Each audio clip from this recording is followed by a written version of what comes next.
আমার ভাইরা, আমার বন্ধুগণ, জীবন দান করলেন আল্লাহ রাব্বুল আলামিন। এই জীবন আবার আল্লাহ রাব্বুল আলামিন তিনি আপনার কাছ থেকে আমার কাছে একদিন আল্লাহ রাব্বুল আলামিন হায়াতকে তুলে দিবেন, ইন্তেকাল ঘটিয়ে দিবেন। আল্লাহ রাব্বুল আলামিন আপনাকে আমাকে দুনিয়াতে প্রেরণ করেছেন। এই দুনিয়ার জিন্দেগিটা কিভাবে পালন করব, দুনিয়ার জিন্দেগিটা আমি কিভাবে নিজের জীবন পরিচালনা করব। আমার ভাইরা, আমার বন্ধুগণ, মুমিন বান্দারা প্রকৃতপক্ষে নিজের জীবনের মালিক নিজে নয়, আল্লাহ রাব্বুল আলামিনের সাথে আপনার আমার একটি বিনিময় হয়ে গিয়েছে, আল্লাহ পাকের সাথে চুক্তিবদ্ধ হয়ে গিয়েছে। আল্লাহ রাব্বুল আলামিন সে কথা কোরআনে কারীমের মধ্যে সুস্পষ্ট ভাষায় জানিয়ে দিলেন, ইন্নাল্লাহা ইশতারা মিনাল মুমিনিনা আনফুসাহুম ওয়া আমওয়ালাহুম বিআন্না লাহুমুল জান্নাহ ইউকাতিলুনা ফি সাবিলিল্লাহি ফায়াকতুলুনা ওয়া ইউকতালুন। আল্লাহ রাব্বুল আলামিন ঘোষণা দিয়ে বললেন, নিঃসন্দেহে আল্লাহ রাব্বুল আলামিন মুমিন বান্দাদের জান এবং মালকে আল্লাহ রাব্বুল আলামিন ক্রয় করেছেন। আমার ভাইরা, আমার বন্ধুগণ, মুমিন বান্দা বলতে শুধু ছেলেদের নয়, ছেলে এবং মেয়ে সকলের জানমালকে আল্লাহ রাব্বুল আলামিন ক্রয় করে নিয়েছেন। বিনিময়ে আল্লাহ পাক কি দান করবেন? আল্লাহ রাব্বুল আলামিন ঘোষণা দিয়ে বললেন, বিআন্না লাহুমুল জান্নাহ, বান্দারে তোমার জানমালকে আমি আল্লাহ রাব্বুল আলামিন ক্রয় করে নিলাম। তোমার সাথে আমার একটি লেনদেন হয়ে গিয়েছে। বান্দারে তোমার জানমালকে আমি আল্লাহ রাব্বুল আলামিন ক্রয় করে নিলাম। তোমার জানমালের পরিবর্তে আমি আল্লাহ রাব্বুল আলামিন তোমাকে যে জিনিসটা দান করব সেটা হলো বিআন্না লাহুমুল জান্নাহ, আমি আল্লাহ রাব্বুল আলামিন তোমাদেরকে জান্নাত দান করব। বলুন সুবহানাল্লাহ। ঘোষণা কার? আর জোরে বলেন কার? আল্লাহ রাব্বুল আলামিনের ঘোষণা। আল্লাহ পাক আপনার আমার জানমালকে ক্রয় করে নিয়েছেন। আপনার আমার জানমালকে আমি আল্লাহ রাস্তায়, আল্লাহ পাকের রাস্তায় আমি বিক্রয় করে দিয়েছি। বিনিময়ে আল্লাহ তাআলা আপনাকে আমাকে দান করবেন হচ্ছে জান্নাত। এই ক্রয় বিক্রয়টা কিভাবে, কোন ভাবে আপনার আমার জানমালকে আল্লাহ তাআলা আল্লাহ রাব্বুল আলামিন ক্রয় করে নিতে চান, তরিকাটা কি, পদ্ধতিটা কি? আল্লাহ রাব্বুল আলামিন বলেন, ইউকাতিলুনা ফি সাবিলিল্লাহি ফায়াকতুলুনা ওয়া ইউকতালুন। আমার ভাইরা, আমার বন্ধুগণ, আল্লাহ রাব্বুল আলামিন ঘোষণা দিয়ে বললেন, ইউকাতিলুনা ফি সাবিলিল্লাহি ফায়াকতুলুনা ওয়া ইউকতালুন। দুনিয়ার বান্দারে শোনো, তোমরা আমি আল্লাহ রাব্বুল আলামিনের রাস্তায় লড়াই করবে, জিহাদে অংশগ্রহণ করবে, কাফের মুশরিকদের সাথে তোমরা যুদ্ধ জিহাদ চালিয়ে যাবে, মুনাফিকদের সাথে লড়াই করবে, কাফেরদের সাথে লড়াই করবে। এই লড়াইয়ের মধ্যে তোমরা কাফের মুশরিকদেরকে তোমরা হত্যা করবে। আবার কাফের মুশরিকদের আঘাতে যখন তোমরা দুনিয়া থেকে বিদায় নিয়ে চলে যাবে, কাফের মুশরিকদের আঘাতে যখন তোমরা শহীদ হয়ে যাবে, আমি আল্লাহ রাব্বুল আলামিন তোমাদেরকে এই চুক্তি বিনিময়ের মাধ্যমে আমি আল্লাহ রাব্বুল আলামিন তোমাদেরকে আমি আল্লাহ তাআলা জান্নাত দান করব। বলুন সুবহানাল্লাহ। সম্মানিত উপস্থিতি, তাহলে কোরআনে কারীমের এই আয়াত থেকে আমরা কি বুঝতে পারলাম? লড়াই করতে হবে কার রাস্তায়? জোরে বলে, আল্লাহর রাস্তায়। আমরা তো দুনিয়াতে কত লড়াই করলাম, জমি জমা নিয়ে লড়াই করি, নিজের মান সম্মান নিয়ে লড়াই করি, প্রতিবেশীর সাথে আমরা বিভিন্ন দাবি দাওয়া নিয়ে আমরা লড়াই করি। এই তো ঈদুল ফিতরের পরে আমরা অনেক জায়গায় দেখতে পাচ্ছি গন্ডগোল ফাসাদ হচ্ছে, মারামারি হচ্ছে, একজন আরেকজনের সাথে লড়াই করে হত্যা করতেছে। সম্মানিত উপস্থিতি, একমাত্র আল্লাহ রাব্বুল আলামিনের রাস্তায় লড়াই করে কেউ যদি মারা যায়, আল্লাহ তাআলা তাকে শাহাদতের মর্যাদা দান করবেন। বলুন সুবহানাল্লাহ। প্রিয় ভাই সব, দীর্ঘদিন পর্যন্ত ইসলামী আন্দোলনের আমার যুবক ভাইরা, ইসলামী আন্দোলনের সংগ্রামী ভাইরা, বাতিলের সাথে আপোষ না করে বিভিন্নভাবে ইসলামী আন্দোলনের সংগ্রামী ভাইরা নির্যাতনের শিকার হয়েছে, বিভিন্নভাবে অত্যাচারের শিকার হয়েছে। বাড়িতে ঘুমানোর ব্যবস্থা থাকা সত্ত্বেও বাড়িতে ঘুমাইতে পারে নাই, রাতের আধারে গিয়ে ধান ক্ষেতের ভিতরে বিছানা করে ঘুমিয়েছিল। প্রিয় ভাই সব, এই সমস্ত ইসলামী আন্দোলনের ভাইদের রক্ত এবং তাদের ত্যাগের বিনিময়ে আজকে আল্লাহ রাব্বুল আলামিন বাংলাদেশে আবার মুসলমানদেরকে স্বাধীন বাংলাদেশ দান করেছেন। প্রিয় ভাই সব, এই জাযা, এই প্রতিদান আল্লাহ তাআলা তাদেরকে দান করবেন কি করবেন না? আল্লাহ তাআলা তাদেরকে দান করবেন কি করবেন না? অবশ্যই দান করবেন। প্রিয় ভাই সব, এই জন্য আমাদেরকে সকলকে একটি জিনিস মনে রাখতে হবে, আল্লাহর দ্বীন কায়েমের জন্য, ইসলামকে প্রতিষ্ঠার জন্য আপনি আমি কিঞ্চিত পরিমাণ যদি কোনো অবদান রেখে যায়, কোনো চেষ্টা করে যায়, আল্লাহ রাব্বুল আলামিন এর প্রতিদান আল্লাহ পাক কোনো না কোনো দিন দান করবেন। বলুন সুবহানাল্লাহ। এই জন্য আমাদেরকে আল্লাহর প্রত্যেকটা বিধান যেভাবে মেনে চলতে হবে, ঠিক তেমনি ভাবে আল্লাহ রাব্বুল আলামিন আপনাকে আমাকে দুনিয়াতে জীবন প্রেরণ করেছেন, দুনিয়াতে আল্লাহ পাক আপনাকে আমাকে পাঠিয়েছেন। আল্লাহর জমিনে বিধান একমাত্র চলতে পারে আল্লাহ রাব্বুল আলামিনের। আল্লাহর বিধান ছাড়া অন্য কোন বিধান দিয়ে আল্লাহর শ্রেষ্ঠ মাখলুক, আশরাফুল মাখলুকাত মানব জাতি কোনদিন মানব রচিত বিধান দিয়ে চলতে পারে না। আল্লাহর জমিনে আল্লাহর শ্রেষ্ঠ মাখলুক মানব জাতি আল্লাহ পাকের বিধান দিয়ে চলবে। আল্লাহ পাকের বিধান দিয়ে চলতে গিয়ে প্রয়োজনে আপনাকে আমাকে আল্লাহর জমিন আল্লাহর বিধান প্রতিষ্ঠা করার জন্য আবারও যদি আপনাকে আমাকে রক্ত দিতে হয়, জীবন দিতে হয়, আল্লাহ রাস্তায় রক্ত এবং জীবন দেওয়ার জন্য কোন কোন ভাই প্রস্তুত আছেন? তো হাত তুলে আল্লাহকে দেখিয়ে দিন। লিল্লাহি তাকবীর, লিল্লাহি তাকবীর। বাস সতনামান।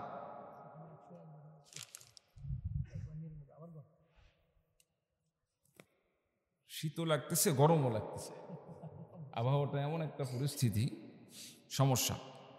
সম্মানিত উপস্থিতি, তাহলে আল্লাহর জমিনে বিধান চলবে কার? আরো জোরে বলেন কার? আল্লাহ পাকের। রাসূলুল্লাহ সাল্লাল্লাহু আলাইহি ওয়াসাল্লাম আল্লাহর জমিনে আল্লাহর দ্বীনকে প্রতিষ্ঠা করার জন্য সাহাবায়ে কেরামদেরকে যখন যেভাবে দিক নির্দেশনা দান করেছেন, যখন যেখানে যাওয়ার কথা বলেছেন সাহাবায়ে কেরামগণ সেখানে গিয়েছেন। রাসূলুল্লাহ সাল্লাল্লাহু আলাইহি ওয়াসাল্লামের প্রত্যেকটা কথাকে তারা অনুসরণ করে চলেছিলেন, যার কারণে আল্লাহ রাব্বুল আলামিন তাদেরকে সাহাবীর মর্যাদা দান করেছিলেন। দুনিয়াতে যত মানুষ আসবে নবীদের পরে সাহাবীদের মর্যাদা আল্লাহ রাব্বুল আলামিন সবচেয়ে বেশি দান করেছেন। সম্মানিত উপস্থিতি, আপনাকে আমাকেও যদি দুনিয়াতে শ্রেষ্ঠ মানুষ হিসাবে আপনি আমি নিজেকে একজন দামি ব্যক্তি হিসাবে গড়তে চাই, আপনি আমি একজন যদি সৎ মানুষ হিসাবে নিজেকে গড়তে চাই, আপনাকে আমাকে রাসূলুল্লাহ সাল্লাল্লাহু আলাইহি সাল্লামের আদর্শকে ফলো করা ছাড়া কোনোদিন আমরা নেককার ব্যক্তি হিসাবে নিজেকে গড়তে পারবো না। চিৎকার দিয়ে বলুন ঠিক কিনা? সাহাবায়ে কেরামগণ নবীজি সাল্লাল্লাহু আলাইহি সাল্লামকে কিভাবে মানছিলেন, কিভাবে অনুসরণ করেছিলেন? আমার ভাইরা, আমার বন্ধুগণ, রাসূলুল্লাহ সাল্লাল্লাহু আলাইহি সাল্লাম আল্লাহ পাকের পক্ষ থেকে যখন হিজরতের নির্দেশ প্রাপ্ত হলেন, আমার ভাইরা, আমার বন্ধুগণ, নির্দেশ প্রাপ্ত হওয়ার পরে আমার নবী বিশ্ব নবী সাল্লাল্লাহু আলাইহি সাল্লাম হযরতে আবু বকর সিদ্দিক রাদিয়াল্লাহু তাআলা আনহুকে বললেন, বন্ধুরে, আল্লাহ পাকের পক্ষ থেকে এমন একটি দিন নির্দেশ আসবে, আমাকে হিজরত করে মদিনায় চলে যেতে হবে। তবে এই হিজরতের সময় আপনাকে আমি আমার সঙ্গী হিসাবে চাই, সেই সফরে আপনাকে আমার সঙ্গী হিসাবে চাই। আমার ভাইরা, আমার বন্ধুগণ, হযরতে আবু বকর সিদ্দিক রাদিয়াল্লাহু তাআলা আনহুকে যখন রাসূলুল্লাহ সাল্লাল্লাহু আলাইহি সাল্লাম এইভাবে বললেন, আল্লাহর নবী বিশ্ব নবী সাল্লাল্লাহু আলাইহি সাল্লাম এদিকে কাফির মুশরিকদের নির্যাতন বেড়ে গেল। আল্লাহ রাব্বুল আলামিন নির্দেশ দান করলেন, নবী গো আপনি হিজরত করুন। রাসূলুল্লাহ সাল্লাল্লাহু আলাইহি সাল্লাম হযরতে আলী রাদিয়াল্লাহু তাআলা আনহুকে নিজের বিছানায় শায়িত করে রাসূলুল্লাহ সাল্লাল্লাহু আলাইহি সাল্লাম হিজরত করলেন। আর হযরতে আলী রাদিয়াল্লাহু তাআলা আনহুকে বললেন, আলী রে আমার বিছানায় তুমি শায়িত থাকবে, শুয়ে থাকবে। সকাল হয়ে গেলে এই আমানতের মালগুলো সমস্ত ব্যক্তিদের কাছে পৌঁছে দিবে। তাদের কাছে আমানতের মাল পৌঁছে দেওয়ার পরে তুমি মদিনায় হিজরত করবে। আমার ভাইরা, আমার বন্ধুগণ, রাসূলুল্লাহ সাল্লাল্লাহু আলাইহি সাল্লাম এইবার সেখান থেকে রাতের আধারে হিজরত শুরু করে দিলেন। যাওয়ার সময় কাফের মুশরিকরা রাসূলুল্লাহ সাল্লাল্লাহু আলাইহি সাল্লামের বাড়ির চতুর্পাশ দিয়ে তারা ঘেরাও করে রেখেছিল। আল্লাহর রাসূল সাল্লাল্লাহু আলাইহি সাল্লাম বাড়ি থেকে যখন বের হলেন, সূরা ইয়াসিন তেলাওয়াত করতেছিলেন। সূরা ইয়াসিন তেলাওয়াত করার কারণে আল্লাহ রাব্বুল আলামিন রাসূলুল্লাহ সাল্লাল্লাহু আলাইহি সাল্লাম যখন ফাআওশাইনাকুম ফাহুম লা ইউবসিরুন এ পর্যন্ত তেলাওয়াত করতেছিলেন, তেলাওয়াত করার কারণে রাসূলুল্লাহ সাল্লাল্লাহু আলাইহি সাল্লামকে আল্লাহ রাব্বুল আলামিন ওই কাফের মুশরিকদের সামনে দিয়ে এমন ভাবে নিরাপদে আল্লাহ রাব্বুল আলামিন বাহির করে দিলেন, কাফের মুশরিকদের চোখের সামনে আল্লাহ তাআলা পর্দা ঢেকে দিলেন। যার কারণে রাসূলুল্লাহ সাল্লাল্লাহু আলাইহি সাল্লাম নিরাপদে ওই কাফের মুশরিকদের সামনে দিয়ে অতিক্রম করে চলে গেলেন। বলুন সুবহানাল্লাহ। কাফেররা টের পাইল না নবীজি তাদের সামনে দিয়ে চলে গেল, অথচ তারা আমার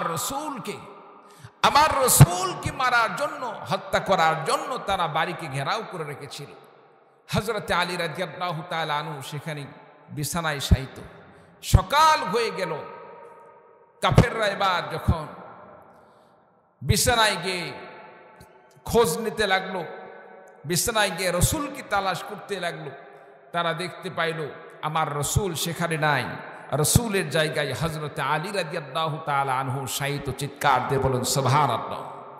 প্রিয় ভাই সব, যেই জায়গায় এমন একটি কঠিন মুহূর্ত কাফের মুশরিকরা রসূলকে হত্যা করার জন্য সেখানে ঘেরাও করে রেখেছে, আলী রাদিয়াল্লাহু তাআলা আনহুকে রাসূলুল্লাহ সাল্লাল্লাহু আলাইহি সাল্লাম সেখানে শায়িত করে রেখে গেলেন। প্রিয় ভাই সব, এবার রাসূল সাল্লাল্লাহু আলাইহি সাল্লাম ঘোষণা দিয়ে দিলেন, এই আমানতের মাল যারা রেখেছিল তাদের কাছে পৌঁছানোর পরে তুমি মদিনায় হিজরত করে চলে আসবে। সম্মানিত উপস্থিতি, হযরত আলী রাদিয়াল্লাহু তাআলা আনহু তিনি কি বুঝতে পারেন নাই যে কোনো মুহূর্তে আমার উপর আক্রমণ হতে পারে, আমার উপর আক্রমণ করে আমাকে শহীদ করে দিতে পারে। কিন্তু হাজারো বার তিনি জানার পরেও, বোঝার পরেও সেখানে জীবনের রিস্ক নিয়ে সেখানে কেন অবস্থান করলেন? একটি কারণ, রাসূলের নির্দেশ, রাসূলের জীবন রক্ষার জন্য প্রয়োজনে যদি আমি আলীর মতো একজন মানুষের জীবনটাও আল্লাহ রাস্তায় কুরবানি হয়ে যায়, এতে আমার এক চুল পরিমাণও কোনো দ্বিধাবোধ করার সুযোগ নেই। চিৎকার দিয়ে বলুন সুবহানাল্লাহ। রাসূলকে তারা কিভাবে মানছিলেন, রাসূলকে তারা কেমনে ভালোবেসেছিলেন? সম্মানিত উপস্থিতি, হযরত আলী রাদিয়াল্লাহু তাআলা আনহু এভাবে রাসূলকে আগলিয়ে রেখে নিজেকে, জীবনকে একটি হুমকির মুখে নিপতিত করে রাসূলকে হিজরত করতে সাহায্য সহযোগিতা করেছিলেন। আমার ভাইরা, আমার বন্ধুগণ, রাসূলুল্লাহ সাল্লাল্লাহু আলাইহি সাল্লাম রওনা হলেন আবু বকর সিদ্দিক রাদিয়াল্লাহু তাআলা আনহুর বাড়ির দিকে। বাড়িতে গেলেন, বাড়িতে যাওয়ার পরে দরজায় নক করলেন। নবীজি সাল্লাল্লাহু আলাইহি সাল্লাম আবু বকরকে ডাকা শুরু করলেন, ইয়া আবু বকর, ইয়া আবু বকর।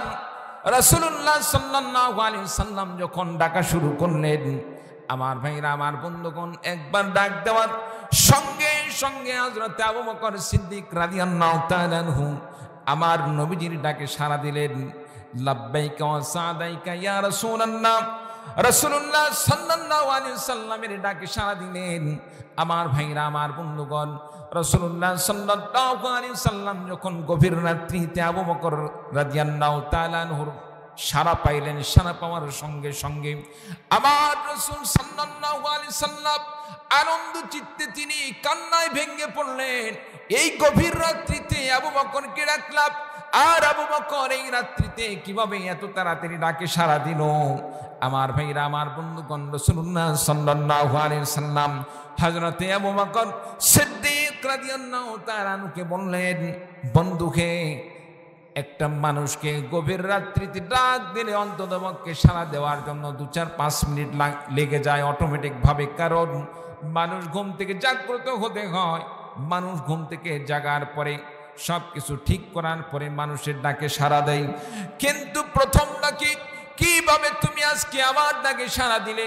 হযরত আবু বকর সিদ্দিক রাদিয়াল্লাহু তাআলা আনহু আমার নবী সাল্লাল্লাহু আলাইহি সাল্লামকে বললেন, নবী গো, আজ থেকে বহুদিন আগে আপনি আমাকে বলেছিলেন, বন্ধুরে একটি দিন এমন আসবে আল্লাহ পাকের পক্ষ থেকে নির্দেশ আসবে হিজরত করার জন্য, হিজরত করে মদিনায় যেতে হবে। আর সেদিন আমাকে আপনি হিজরতের সঙ্গে হিসাবে নেওয়ার কথা, সেদিন কিন্তু আপনি আমাকে বলেন নাই কোন দিন হিজরত হবে।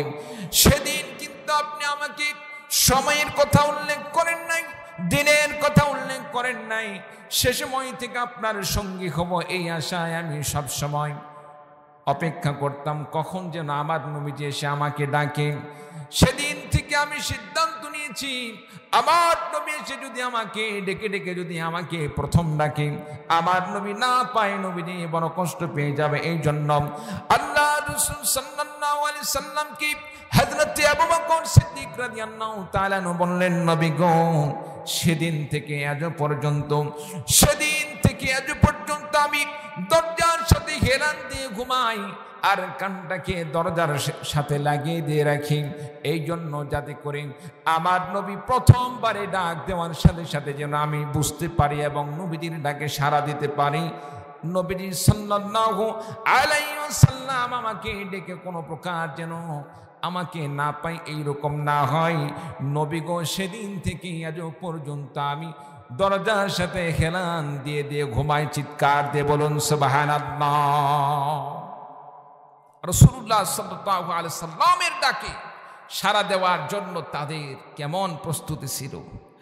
রাসূলুল্লাহ সাল্লাল্লাহু আলাইহি সাল্লামের কথা তারা কিভাবে পালন করত, রাসূলকে কেমন তারা সম্মান করত। প্রিয় ভাই সব, আজকে নবী রাসূল নাই, আজকে নবী রাসূল নাই, কিয়ামত পর্যন্ত কোন নবী রাসূল আসবে না।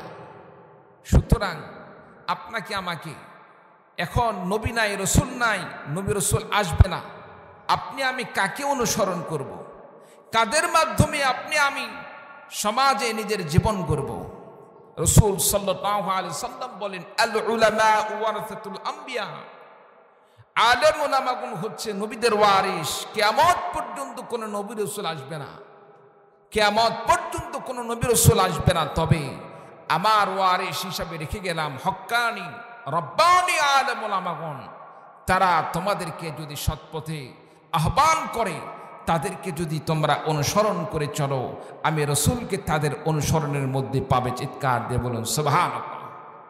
প্রিয় ভাই সব, সুতরাং আজকে নবী রাসূল নাই, আল্লাহর জমিন আল্লাহর দিন প্রতিষ্ঠা করার জন্য ইসলামী আন্দোলনে এই সমস্ত সৈনিকেরা যদি আপনাকে আমাকে ইসলাম প্রতিষ্ঠা করার জন্য, আলেম ওলামাগণ যদি আল্লাহর দিন প্রতিষ্ঠা করার জন্য যদি আপনাকে আমাকে রাসূল সাল্লাল্লাহু আলাইহি সাল্লামের কাছে সাহাবায়ে কেরামগণ যেভাবে তারা বায়াত গ্রহণ করে ইসলামের জন্য রক্ত দিয়েছিলেন, জীবন দান করেছিলেন, ইসলাম প্রতিষ্ঠা করার জন্য হক্কানি আলেমদের হাতে বায়াত গ্রহণ করে আপনাকে আমাকে যদি আলেমদের হাতে হাত রেখে ইসলামের পক্ষে আপনাকে আমাকে ইসলাম প্রতিষ্ঠার জন্য রক্ত দিতে হয়, জীবন দিতে হয়, রক্ত এবং জীবন দিতে কোন কোন ভাই প্রস্তুত আছেন? দু হাত তুলে আল্লাহকে দেখিয়ে দিই। লিল্লাহি তাকবীর, লিল্লাহি তাকবীর। আল্লাহ পাক আমাদের সকলকে কবুল করুন। সকল বলে আল্লাহুম্মা আমিন। বাস সাত্তামান। ঘুম ধরছে আপনাদের? ঘুম ধরছে নাকি? একটু হাতটা লাড়া দেন তো দেখি। যারা হেলান দিয়ে আছেন একটু খাড়া হন দেখি। হ্যাঁ, অনেকে এইভাবে হেলান দিয়ে আছে, তার মানে আরামও হচ্ছে, ওয়াজও হচ্ছে, তাই না? দুটা তো একসাথে হয় না। হ্যাঁ, তাহলে আল্লাহ রাব্বুল আলামিন আপনাকে আমাকে আল্লাহ পাক জীবন দান করেছেন। এই জীবন কোন বাতিলের কাছে আমরা বিক্রয় করব না। জীবনকে আল্লাহ রাস্তায় কুরবানি করতে হবে। সম্মানিত ভাইরা আমার, 24-এর আন্দোলনে ছাত্র ভাইরা যেভাবে জীবন দিয়েছে, তাওহীদি জনতা যেভাবে জীবন দান করেছে, এদেশের দেশপ্রেমিক বিভিন্ন দলের ভাইরা যেভাবে দেশ রক্ষার জন্য রক্ত দিয়েছে, জীবন দিয়েছে, আমার ভাইরা, আমার বন্ধুগণ, ইসলামের পক্ষে এটা হয়ে থাকলে আল্লাহ পাক অবশ্যই আপনাকে আমাকে আখিরাতে আল্লাহ রাব্বুল আলামিন এর জাযায়ে খায়ের দান করবেন। চিৎকার দিয়ে বলুন ঠিক কিনা? মন খারাপ করতেছেন নাকি?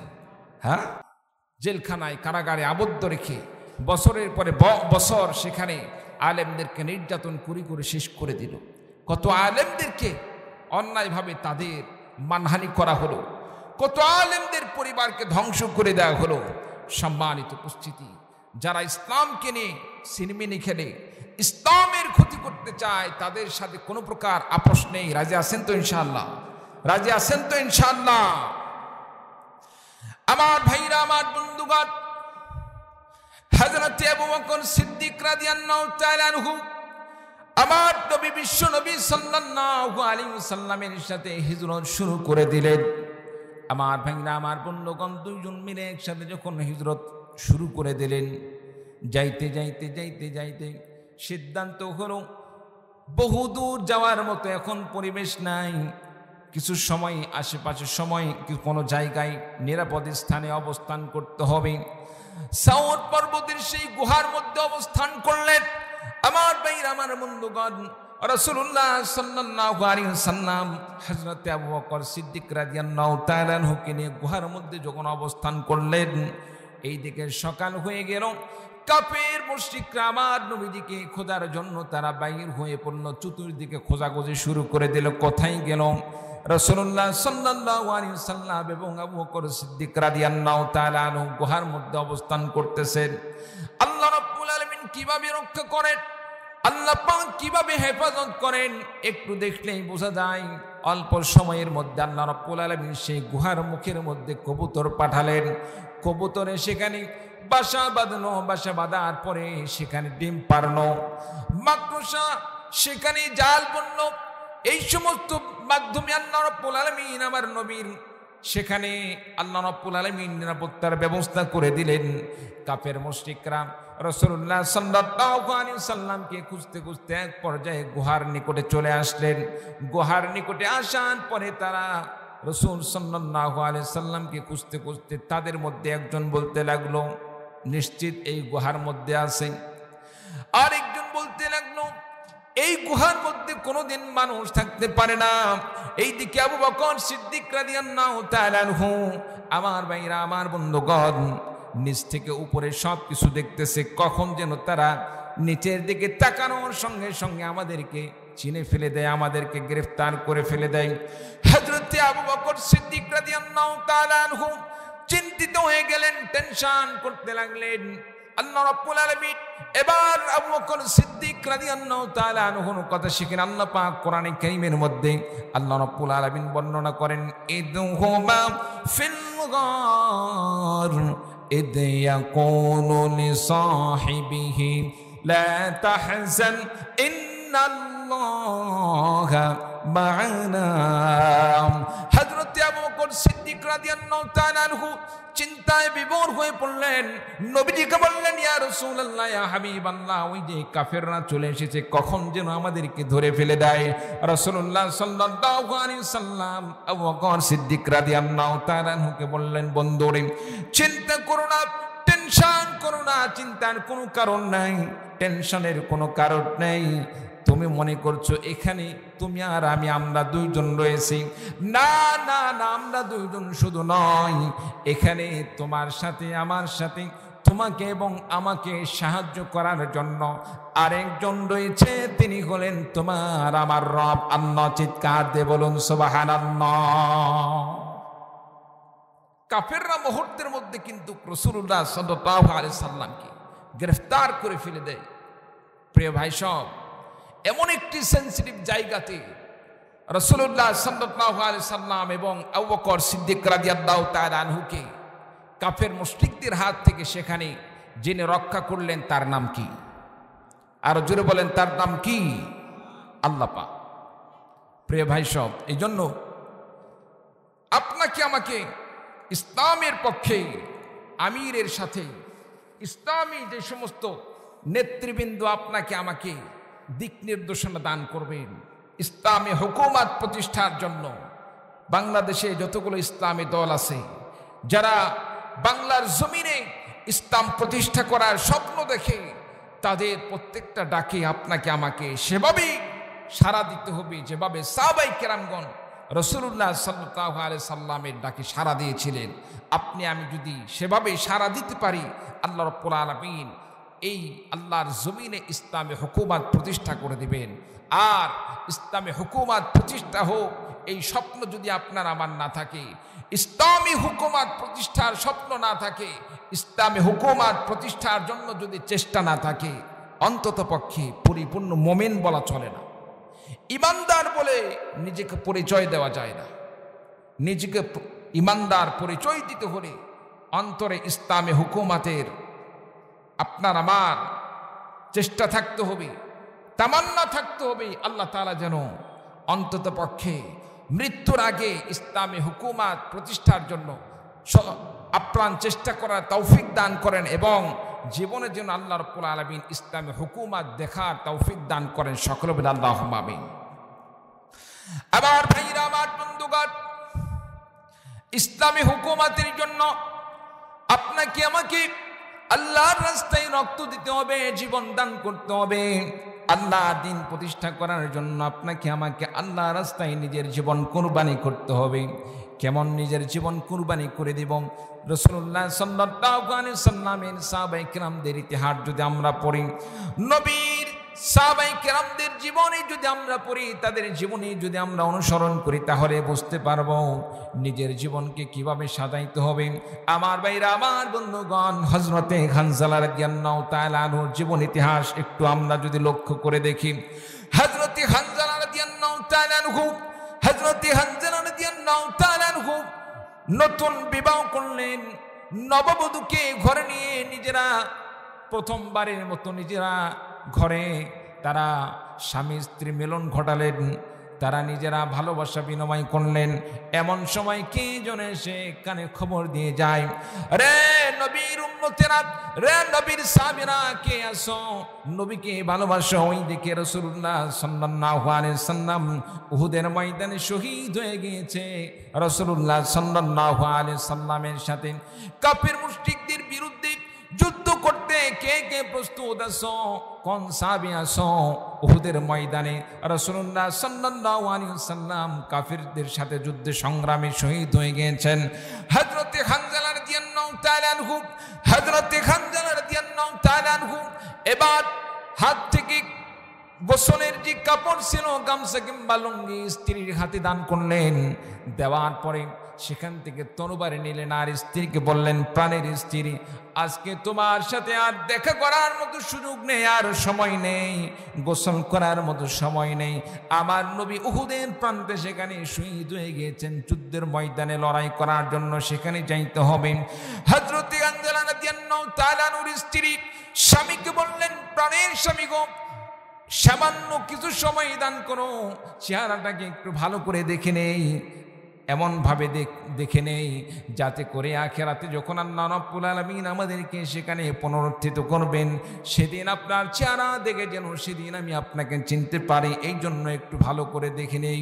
আমার ভাইরা, আমার বন্ধুগণ, হযরতে হানজালা রাদিয়াল্লাহু তাআলা বললেন, প্রাণের স্ত্রী রে, আর এখানে দেরি করার মতো সময় নেই। আল্লাহ পাক যদি কবুল করে নেয়, আখিরাতে জান্নাতের মধ্যে আল্লাহ রাব্বুল আলামিনের জান্নাতের মধ্যে সাক্ষাতের ব্যবস্থা হয়ে যাবে। বলুন সুবহানাল্লাহ। হযরতে হানজালা রাদিয়াল্লাহু তাআলা আনহু জিহাদের ময়দানে ঝাঁপিয়ে পড়লেন, কাফের মুশরিকদেরকে কচুকানা করা শুরু করে দিলেন। জিহাদের ময়দানে অংশগ্রহণ করে কাফেরদের সাথে লড়াই চালিয়ে গেলেন। আমার ভাইরা, আমার বন্ধুগণ, এক পর্যায়ে হযরত হানজালা রাদিয়াল্লাহু তাআলা আনহু কাফের মুশরিকদের আঘাতে হযরতে হানজালা রাদিয়াল্লাহু তাআলা আনহু শহীদ হয়ে গেলেন। যুদ্ধ শেষ হয়ে গেল। রাসূলুল্লাহ সাল্লাল্লাহু আলাইহি সাল্লামের মাথার ভিতরে হেলমেট ঢুকে গিয়েছে। আমার ভাইরা, আমার বন্ধুগণ, যুদ্ধ শেষ হয়ে গেল। রাসূলুল্লাহ সাল্লাল্লাহু আলাইহি সাল্লাম সাহাবায়ে কিরামদেরকে নির্দেশ করলেন, রে আমার সাহাবারা, আমার যে সমস্ত সাহাবীরা শহীদ হয়ে গেছে তাদের লাশগুলোকে একত্রিত করো। যারা দুনিয়া থেকে বিদায় নিয়ে চলে গেছে তাদেরকে একত্রিত করো। আর যারা অসুস্থ হয়ে গিয়েছে, কাফেরদের আঘাতে ক্ষতবিক্ষত হয়েছে, তাদেরকে এক জায়গায় একত্রিত করো। আমার ভাইরা, আমার বন্ধুগণ, ক্ষতবিক্ষত শরীরগুলোকে মানুষ সাহাবীদেরকে যখন একত্রিত করা হলো, আমার ভাইরা, আমার বন্ধুগণ, এক পর্যায়ে একজন মহিলা এসে আমার নবী সাল্লাল্লাহু আলাইহি সাল্লামকে ডেকে ডেকে বললেন, ইয়া রাসূলুল্লাহ, ইয়া হাবিবাল্লাহ, আমি হলাম আপনার সাহাবী হানজালা রাদিয়াল্লাহু তাআলা আনহুর স্ত্রী। নবী গো, আপনি অন্যান্য সাহাবীদেরকে শহীদ হওয়ার জন্য তাদেরকে বিনা গোসলে আপনি তাদেরকে দাফন কাফনের ব্যবস্থা করতে পারেন, কিন্তু আপনার কাছে আমার একটা আবেদন, আমার স্বামী হযরতে হানজালা রাদিয়াল্লাহু তাআলা আনহু তাকে বিনা গোসলে তাকে দাফনের ব্যবস্থা করবেন না, কারণ তার উপর গোসল ফরজ ছিল। গোসল ফরজ থাকার কারণে আমার একটা আবেদন, তাকে অবশ্যই গোসল দেওয়ার ব্যবস্থা করবেন। আমার ভাইরা, আমার বন্ধুগণ, এক পর্যায়ে রাসূলুল্লাহ সাল্লাল্লাহু আলাইহি সাল্লাম হযরতে হানজালা রাদিয়াল্লাহু তাআলা আনহুর লাশ খোদার জন্য নির্দেশ করলেন। এক সময় হযরতে জিবরিল আমিন রাসূলুল্লাহ সাল্লাল্লাহু আলাইহি সাল্লামের কানে সে ঘোষণা দিয়ে দিলেন, পয়গম্বর, আপনার হানজালা এমন একজন সাহাবী যে আপনার ভালোবাসায়, ইসলামের ভালোবাসায় নিজে শরীরটা নাপাক থাকা সত্ত্বেও গোসল করা তিনি প্রয়োজন মনে করেন নাই। ইসলামের জন্য নিজের জীবনকে কুরবানি করাটাই তার কাছে সবচেয়ে বড় তার এমন একটি বিষয় ছিল, যার কারণে লড়াই করতে করতে সে নাপাক অবস্থায় সে দুনিয়া থেকে বিদায় নিয়ে চলে গেছে। আল্লাহ রাব্বুল আলামিন হযরতে হানজালা রাদিয়াল্লাহু তাআলা আনহুর গোসলের ব্যবস্থা দুনিয়ার কোন মানুষের মাধ্যমে আল্লাহ পাক গোসলের ব্যবস্থা করেন নাই। আল্লাহ রাব্বুল আলামিন হযরতে হানজালা রাদিয়াল্লাহু তাআলা আনহুর কুরবানিকে এত বেশি কবুল করেছেন, আল্লাহ পাকের কাছে এত বেশি পছন্দ হয়েছে, যার কারণে আল্লাহ রাব্বুল আলামিন হযরতে হানজালা রাদিয়াল্লাহু তাআলা আনহুর গোসলের ব্যবস্থা আল্লাহ রাব্বুল আলামিন ফেরেশতাদের মাধ্যমে জান্নাতি পানির মাধ্যমে গোসলের ব্যবস্থা করে রেখেছেন। বলুন সুবহানাল্লাহ। এক পর্যায়ে যখন হযরতে হানজালা রাদিয়াল্লাহু তাআলা আনহুর লাশকে নবীজির সামনে নিয়ে আসা হলো, দেখা গেল হযরত হানজালা রাদিয়াল্লাহু তাআলা আনহুর মাথা থেকে চুল থেকে পানি টপ টপ টপ টপ করে পড়তেছিল। আমার ভাইরা, আমার বন্ধুগণ, যারা আল্লাহর রাস্তায় নিজের জীবনকে কুরবানি করে দেয়, আল্লাহর রাস্তায় নিজের জীবনকে উৎসর্গ করে দেয়, আল্লাহ রাব্বুল আলামিন তাদেরকে হযরতে হানজালা রাদিয়াল্লাহু তাআলা আনহুর মতো আল্লাহ রাব্বুল আলামিন শহীদের উচ্চ মর্যাদা নসিব করে দেন। বলুন সুবহানাল্লাহ। সম্মানিত উপস্থিতি, এই জন্য আপনাকে আমাকে নিজের জীবন তো কোরআন দিয়ে প্রতিষ্ঠা করতে হবে, রাসূলের সুন্নাহ দিয়ে নিজের জীবনকে সাজাইতে হবে।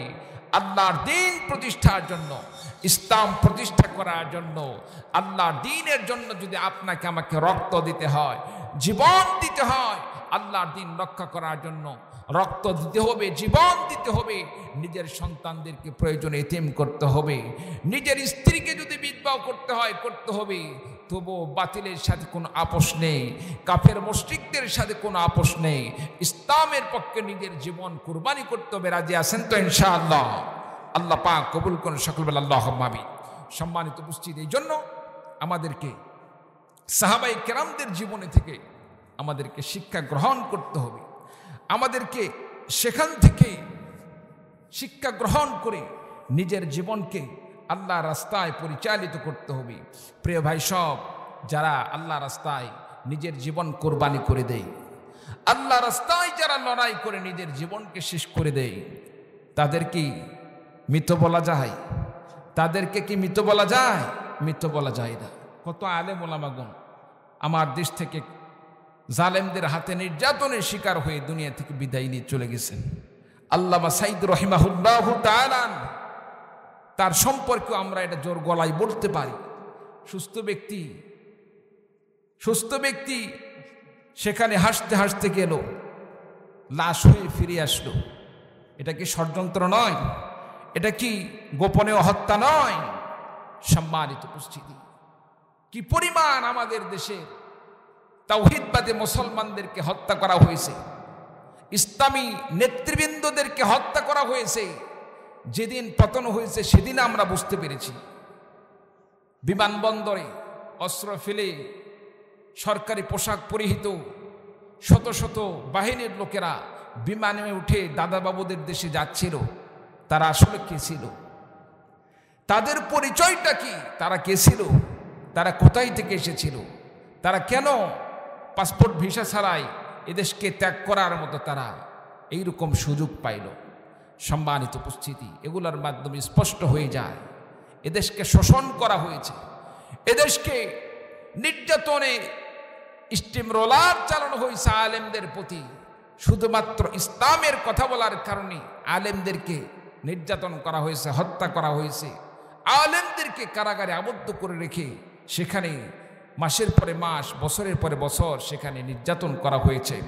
সম্মানিত উপস্থিতি, এই নির্যাতন, এই জুলুমের শিকার যারা হয়েছে, আজকে যারা জুলুমের শিকার হওয়ার পরে আল্লাহ তাআলা আমাদেরকে স্বাধীনভাবে কথা বলার সুযোগ দান করেছেন, যাদের রক্তের বিনিময়ে ওই মুগ্ধ, ওই আবু সাঈদ, এইরকম যারা শহীদ হয়েছেন, 2000 ছাত্র জনতা সহ দেশের সাধারণ জনতা যারাই রক্ত দিয়েছে, যাদের রক্তের বিনিময়ে আজকে আমরা কথা বলতে পারছি, আল্লাহ কি তাদেরকে প্রতিদান দান করবেন না? কথা বলেন, তাদেরকে আল্লাহ প্রতিদান দান করবেন না? অবশ্যই দান করবেন। আমার ভাইরা, আমার বন্ধুগণ, শুধু কাফেরদের সাথে লড়াই করলে লড়াই বলে না, কাফেরদের সাথে যুদ্ধ জিহাদ করলে যেমন সেটাকে জিহাদ বলা হয়, কাফেরদের সাথে লড়াই করলে, কাফেরদের সাথে লড়াই করতে করতে হত্যা হলে যেমন তাকে শহীদ বলা হয়। দুনিয়ার কোন জালেমের সাথে যদি যুদ্ধ সংগ্রামে লিপ্ত হয়ে জালেমের বিরুদ্ধে যুদ্ধ করতে গিয়ে, সংগ্রাম করতে গিয়ে কোনো ব্যক্তি যদি কাফেরদের সাথে, জালেমদের সাথে লড়াই করতে করতে নিজের জীবনকে আল্লাহর রাস্তায় কুরবানি করে দেয়, সেও শহীদ। আমার ভাইরা, আমার বন্ধুগণ, আল্লাহ পাক শহীদদের সম্পর্কে ঘোষণা দিয়ে বলেন, ওয়ালা তাকুলু লিমান ইউকতালু ফি সাবিলিল্লাহি আমওয়াতুন বাল আহইয়াউ ওয়ালাকিন লা তাশউরুন। আল্লাহ রাব্বুল আলামিন বলেন, ওয়ালা তাকুলু লিমান ইউকতালু ফি সাবিলিল্লাহি আমওয়াত, যারা আল্লাহর রাস্তায় নিজের জীবনকে কুরবানি করে দেয় তাদেরকে মৃত বলো না, বাল আহইয়াউ ওয়ালাকিন লা তাশউরুন, বরং তারা আল্লাহ রাব্বুল আলামিনের কাছে জীবিত, তোমরা তা টের পাও না। আল্লাহ রাব্বুল আলামিনের, আল্লাহ পাকের নিয়ম অনুযায়ী আল্লাহ রাব্বুল আলামিনের কাছে তারা জীবিত। আমাদের কাছে যদিও আমরা নিজেদের চক্ষু দিয়ে দেখতে পাই তারা মৃত মানুষের মতো। আমার ভাইরা, আমার বন্ধুগণ, আমাদের চোখে যদিও আমরা মৃত দেখি, কিন্তু আল্লাহ রাব্বুল আলামিনের কাছে তারা মৃত নয়, তারা জীবিত। বাল আহইয়াউ ওয়ালাকিন লা তাশউরুন। আল্লাহ রাব্বুল আলামিন বলেন, বান্দারে, তারা আমি আল্লাহ পাকের কাছে জীবিত, কিন্তু তোমরা টের পাও না। আমার ভাইরা, আমার বন্ধুগণ, এজন্য আপনাকে আমাকে আল্লাহর রাস্তায় নিজের জীবনকে কুরবানি করতে হবে। আল্লাহ পাকের পক্ষ থেকে অনেক পরীক্ষা আসবে, বিভিন্ন সময় নির্যাতন আসবে, বিভিন্ন সময় আল্লাহ রাব্বুল আলামিন আপনাকে আমাকে সম্পদের কমতি দিয়ে পরীক্ষা নেবেন। আল্লাহ পাক বিভিন্নভাবে পরীক্ষা নেবেন। আল্লাহ রাব্বুল আলামিন কোরআন কারীমের মধ্যে বলেন, ওয়ালানাবলুওয়ান্নাকুম বিশাইইম মিনাল খাউফি ওয়াল জু'i ওয়া নাকসিম মিনাল আমওয়ালি ওয়াল আনফুসি ওয়াস সামারাত ওয়া বাশশিরিস সাবিরিন। আল্লাহ রাব্বুল আলামিন বললেন ওয়ালা নাবলুওয়ান্নাকুম, নিঃসন্দেহে আমি তোমাদেরকে পরীক্ষা করব, বিশাইইম মিনাল খাউফি ওয়াল জু, আমি তোমাদের মধ্যে অনেক সময় ভয় ভীতি দান করব, অনেক সময় আতঙ্ক আসবে। কি যেন হয়ে গেল, এরকম আতঙ্ক আসে কি আসে না? মনে হয় শেষ হয়ে গেলাম। বিভিন্ন সময় এইরকম আতঙ্ক আসে আমার ভাইরা, আমার বন্ধুগণ। 5 আগস্টের আগে এমন মনে হলো কখন যেন আমার বাড়িতে আক্রমণ হয়, কখন যেন আমাদের বাড়িতে আক্রমণ করে আমাদেরকে বিদায় দিয়ে দেয়। বিভিন্ন সময় বিভিন্নভাবে আতঙ্ক আসবে। এই সমস্ত আতঙ্কের সময় আপনাকে আমাকে বিচলিত না হয়ে আল্লাহর উপর তাওয়াক্কুল করে আপনি আমি যদি মজবুত থেকে আল্লাহ রাস্তায় যদি আমি মজবুতির সাথে লড়াই চালিয়ে যাই, আল্লাহ পাক বিজয় দান করবেন। আমার ভাইরা, আমার বন্ধুগণ, সে কথা আল্লাহ পাক বলেন ওয়ালা নাবলুওয়ান্নাকুম বিশাইইম মিনাল খাউফি, ভয় দিয়ে আমি তোমাদেরকে পরীক্ষা করব, ওয়াল জুই, অনেক সময় আমি আল্লাহ রাব্বুল আলামিন আপনাদের মধ্যে আমি আল্লাহ রাব্বুল আলামিন জু অর্থাৎ আল্লাহ রাব্বুল আলামিনের পক্ষ থেকে সম্পদের দিক দিয়ে রিজিকের দিক দিয়ে কমতি করে দেওয়া হবে। ওয়ানাকসিম মিনাল আমওয়ালি ওয়াল আনফুসি ওয়াস সামারাত, আল্লাহ রাব্বুল আলামিন খোদা দান করবেন ওয়ানাকসিম মিনাল আমওয়াল, সম্পদের কমতি দান করবেন, ওয়াল আনফুসি ওয়াস সামারাত, আল্লাহ রাব্বুল আলামিনের পক্ষ থেকে ক্ষেত খামারের মধ্যে অনেক সময় আল্লাহ পাক কমতি দিয়ে দিবেন। গত বছর 20 মণ ধান পাইছেন, আল্লাহ পাক পরীক্ষা নিচ্ছেন, এই বছর 10 মণ দান করলো। মনটা যদি এইরকম হয়ে যায়, আল্লাহ রাব্বুল আলামিন আর কোন মানুষকে পায় না। আমার ক্ষেত্রে এমন করেন আমার ভাইরা, আমার বন্ধুগণ, এইরকম যদি আপনি আমি চিন্তাধারা করি তাহলে আল্লাহ রাব্বুল আলামিনের সাথে নাফরমান করা হয়ে যাবে। এই জন্য আপনাকে আমাকে এমন সময় কি করতে হবে, সম্পদ যদি কমে যায় মন খারাপ করা যাবে না, মনে মনে সিদ্ধান্ত নিতে হবে। ফায়সালা তো আল্লাহ পাকের পক্ষ থেকে, সম্পদ যদি বেশিও আসতো আল্লাহ পাকের পক্ষ থেকে আসতো, সম্পদ কম আসতো আল্লাহ রাব্বুল আলামিনের পক্ষ থেকে। আমার ভাইরা, আমার বন্ধুগণ, এমন সময় আপনাকে আমাকে কি করতে হবে, আল্লাহ রাব্বুল আলামিন ঘোষণা দান করেন বান্দারে তোমরা ধৈর্য ধারণ করো, ওয়াবাশশিরিস সাবিরিন। আল্লাহ রাব্বুল আলামিন বললেন যারা ধৈর্যশীল, যারা ধৈর্য ধারণ করেন তাদেরকে সুসংবাদ দান করো। আল্লাযীনা ইযা আসাবাতুহুম মুসিবাহ ক্বালু ইন্না লিল্লাহি ওয়া ইন্না ইলাইহি রাজিউন। বিপদ আসলে, মুসিবত আসলে এমন সময় আপনি আমি কি করব, বালা মুসিবত আসলে এমন সময় আপনাকে আমাকে একটি কাজ করতে হবে, ধৈর্য ধারণ করতে হবে, আর সাথে সাথে এই দোয়াটি পড়তে হবে, ইন্না লিল্লাহি ওয়া ইন্না ইলাইহি রাজিউন। সকলেই পড়ুন, ইন্না লিল্লাহি ওয়া ইন্না ইলাইহি রাজিউন। সকল বালা মুসিবত আসে কার পক্ষ থেকে? জোরে বলেন, আল্লাহ পাকের পক্ষ থেকে। সুতরাং বালা মুসিবত যার পক্ষ থেকে আসে, আবার এই বালা মুসিবত আপনার কাছ থেকে আমার কাছ থেকে বালা মুসিবতকে যিনি তুলে নেবেন তিনি কে? আর জোরে বলেন, আল্লাহ রাব্বুল আলামিন। ধৈর্য ধারণ করতে হবে, এই দোয়া পড়তে হবে। আমরা অনেকে মনে করি মানুষ মরলেই শুধু এই দোয়া পড়তে হয়, মানুষ মারা গেলেই শুধু এই দোয়াটি পড়তে হয়। এই দোয়া কি শুধু মানুষ মারা যাওয়ার সাথে সম্পৃক্ত নাকি বালা মুসিবতের সাথে? বালা মুসিবতের সাথে। মানুষ মারা যাওয়াটাও যেমন আমাদের কাছে একটি কষ্টের বিষয়, মুসিবতের বিষয়, ঠিক তেমনি ভাবে বিভিন্ন প্রকার বালা মুসিবত আসতে, বালা মুসিবতের ক্ষেত্রেও আমাদেরকে এই দোয়াটি পড়তে হবে। মানুষ মারা গেলে যেমন আমরা এই দোয়া পড়ি, মৃত্যু আল্লাহ পাকের পক্ষ থেকে এসেছে, ইন্না লিল্লাহি ওয়া ইন্না ইলাইহি রাজিউন। নিঃসন্দেহে মানুষ, এই মানুষকে আল্লাহর পক্ষ থেকে পাঠানো হয়েছে, আবার এই মানুষকে আল্লাহর পক্ষ থেকে পুনরুত্থিত করা হবে। দুনিয়া থেকে আখিরাতে আল্লাহ পাক প্রত্যাবর্তন করবেন। ঠিক তেমনি ভাবে বালা মুসিবত আসতেও বালা মুসিবত আল্লাহ দান করেন, আল্লাহ তাআলা এই বালা মুসিবতকে তুলিয়ে নেবেন। সম্মানিত উপস্থিতি, তাহলে আমাদেরকে কি করতে হবে?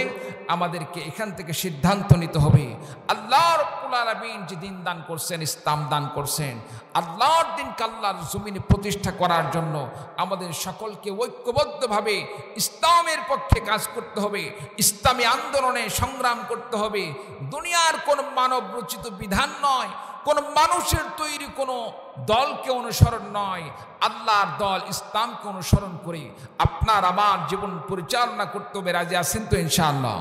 রাজি আছেন তো ইনশাআল্লাহ? আল্লাহ পাক সকলকে কবুল করুন, আমিন।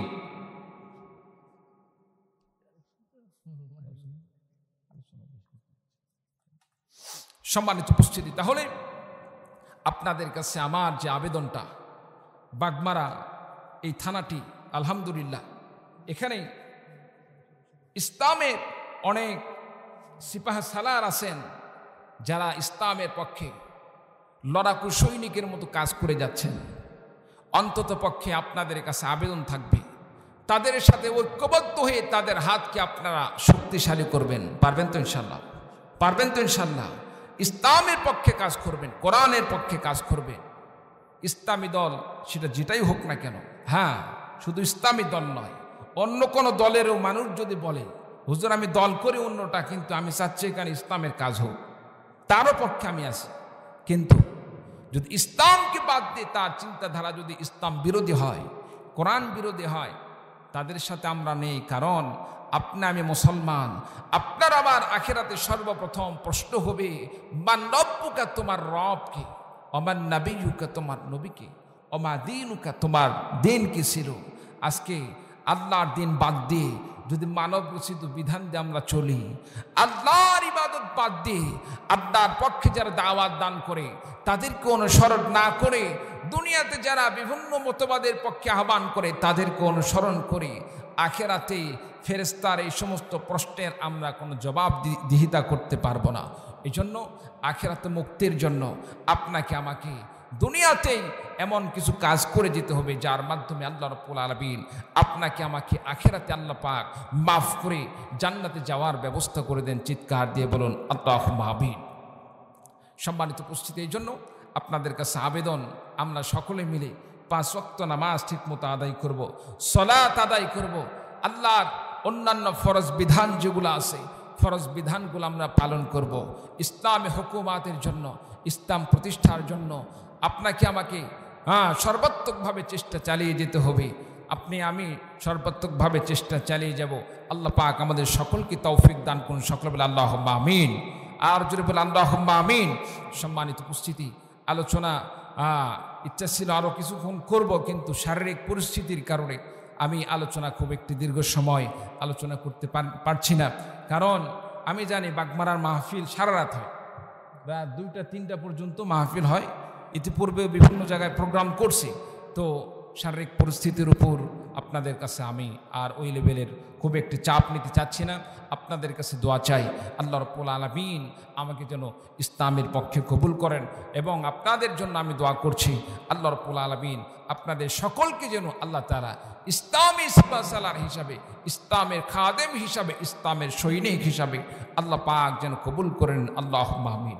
ওয়া আখিরু দাওয়ানা আনিল হামদুলিল্লাহি রাব্বিল আলামিন। সম্মানিত উপস্থিতি, সংক্ষেপে দোয়া করে আমরা সকলে ইনশাআল্লাহ বিদায় নিয়ে চলে যাব। আল্লাহুম্মা আনতাস সালামু ওয়া মিনকাস সালামু তাবারাকতা ইয়া যাল জালালি ওয়াল ইকরাম। ربنا ظلمنا أنفسنا وإن لم تغفر لنا وترحمنا لنكونن من الخاسرين. ربنا آتنا في الدنيا حسنة وفي الآخرة حسنة وقنا عذاب النار. আয় আল্লাহ রাব্বুল আলামিন, গভীর রজনী পর্যন্ত এই তাফসীরুল কোরআন মাহফিলে ইসলামী জলসায় আয় আল্লাহ রাব্বুল আলামিন আমরা গুনাহগার বান্দা সমবেত হয়ে আল্লাহ কোরআন থেকে কিছু কথাবার্তা বলছি, আমরা যারা শুনেছি আল্লাহ রাব্বুল আলামিন আল্লাহ পাক আমাদের সকলের দুহাতকে তুমি কবুল মঞ্জুর করে নাও। আয় আল্লাহ পাক এর সওয়াব দিতে লক্ষ লক্ষ কোটি কোটি গুণে বাড়াইয়া সোনার মদিনায় তোমার হাবিবের পাক রওজা মুবারকে পৌঁছে দাও। আল্লাহ রাব্বুল আলামিন तमाम पृथिवीर जमीনের নিচে যত মুমিন মুমিনা শহীদ আল্লাহ তাদের সকলের কবরের সবটুকু পৌঁছে দাও। আল্লাহ রাব্বুল আলামিন বিশেষ করে আমাদের দেশের আল্লাহ যারা ইসলামের জন্য রক্ত দিল, জীবন দান করলো, তাদের কবরের সবটুকু তুমি পৌঁছে দাও। আল্লাহ রাব্বুল আলামিন যে সমস্ত আলেম ওলামাগণ আল্লাহ জালেমদের হাতে নির্যাতনের শিকার হয়ে দুনিয়া থেকে বিদায় নিয়ে চলে গেছে, আল্লাহ রাব্বুল আলামিন আল্লামা আল্লাহ পাক দেলোয়ার হোসেন সাইদ রাহিমাহুল্লাহু তাআলা, জুনাইদ বাবুনগরী রাহিমাহুল্লাহু তাআলা সহ যারা দুনিয়া থেকে বিদায় নিয়ে চলে গেছেন তাদের কবরকে তুমি জান্নাতের বাগান বানিয়ে দাও। আল্লাহ পাক উত্তর এলাকার যে সমস্ত ইসলামী সিপাহসালার যারা বিভিন্ন ইসলামী আন্দোলনের আল্লাহ পাক সৈনিক আজকে বিভিন্নভাবে নির্যাতনের শিকার হয়েছে, আল্লাহ তাদেরকে তুমি কবুল আর মঞ্জুর করে নাও। ছাত্র আন্দোলনে যারা শহীদ হয়েছে আল্লাহ রাব্বুল আলামিন তাদের কবরকে তুমি জান্নাতের বাগান বানিয়ে দাও। যারা অসুস্থ হয়েছে আল্লাহ তাদেরকে সুস্থতার ব্যবস্থা করে দাও। আল্লাহ রাব্বুল আলামিন আমাদের দেশকে ইসলামী হুকুমত হিসেবে কবুল আর মঞ্জুর করে নাও। আজকে যারা মাহফিলের আয়োজন করেছে আল্লাহ তাদের সকলকে তুমি কবুল করে নাও। যারা অর্থ দিল আল্লাহ পাক যেন শ্রম দিল, বিভিন্নভাবে যারা এই মাহফিলের আয়োজন করতে সহযোগিতা করেছে আল্লাহ প্রত্যেকের এই অবদানগুলোকে তুমি কবুল আর মঞ্জুর করে নাও। পর্দানিশীল মা ও বোনেরা, পর্দার আড়ালের আল্লাহ রাব্বুল আলামিন তারাও দোকান হাত উঠেছে, তাদের মনের আশা পূরণ করে দাও। আল্লাহ রাব্বুল আলামিন তাদের নেক আশাগুলোকে তুমি পূরণ করে দাও। আল্লাহ রাব্বুল আলামিন আমাদের সকলকে আল্লাহ মৃত্যু পর্যন্ত ইসলামের পক্ষে কাজ করার মতো তৌফিক দিয়ে দাও। এই মাহফিলকে কিয়ামত পর্যন্ত আল্লাহ তুমি কবুল আর মঞ্জুর করে নাও। সাল্লাল্লাহু তাআলা আলা খায়রি খালকিহি মুহাম্মাদিন ওয়া আলা আলিহি ওয়া আসহাবিহি আজমাইন বিরহমাতিকা ইয়া আরহামার রাহিমিন। সম্মানিত উপস্থিতি, আচ্ছা কিছু দান আছে, দানগুলো ইয়া করে দিন ইনশাআল্লাহ বিদায়। হ্যাঁ দেখি দেন।